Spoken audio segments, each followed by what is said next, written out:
आज एक अनाउन्समेंट करपाक खूब खोस भोगता इंडिया टुडेचो state of the state awards ह्या हातूंतल्यान the best performing small state overall म्हणून गोंय स्टेटीची घोशणा जाली त्या खातीर खूब खोस भोगता. ताच्याच बरोबर best performing big state overall Tamil Nadu स्टेटीची ताच्याने डिक्लेअर केलें. The most improved big state overall हितूर आसाम आसा आनी मोस्ट इम्प्रूव्ड स्मॉल स्टेट हितूर ओवरऑल मणिपूर आसा. हाच्याच बरोबर गोंयाक आनिकूय 3 अवॉर्ड द इंडिया टुडेचा state of the state awards हातूंत फावो जाल्ल्या पैकी द इकॉनॉमी, टुरिजम आनी इन्फ्रास्ट्रक्चर ह्या हातूंतल्यान अवॉर्ड मेळ्ळा.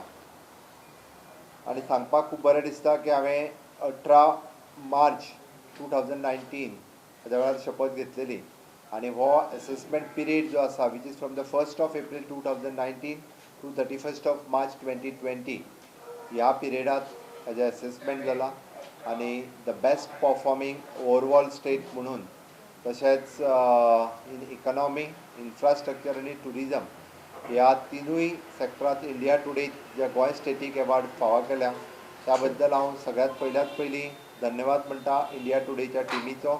दर वर्सा इंडिया टुडे कडल्यान वेगवेगळे अवॉर्ड हे गोवा स्टेटीक फावो जाता. ह्या वर्सा ओवरऑल बेस्ट परफॉर्मिंग स्टेट फावो जाला त्या बद्दल हांव खरोखरूच गोंयच्या सगळ्या जनतेचें अभिनंदन करता. टोटल ब्युरोक्रसी ज्या ब्युरोक्रसींत काम करता तांचेंय सगळ्यांचें अभिनंदन करता आनी सगळ्या जाणांक देव बरें करूं म्हणटा. हाज्याय फुडें आमकां सगळ्या सॅक्टरांत आजुनूय बेस्ट परफॉर्मन्स करपाक जाय. वेगवेगळ्या सॅक्टरांत जितूर फाटीं आसा तितूर आजुनूय आमकां फुडें येवपाक जाय आनी सदांच तें मेनटेन करपा खातीर पुराय एडमिनिस्ट्रेशन आमकां सपोर्ट करचें. गोंयच्याय सगळ्या लोकांनी तर हाज्या बाबतींत सक्रीय सहभाग दिलो जाल्यार निश्चितच आमी ओवरऑल बेस्ट परफॉर्मन्स स्टेट म्हणून सुद्दां उरतले.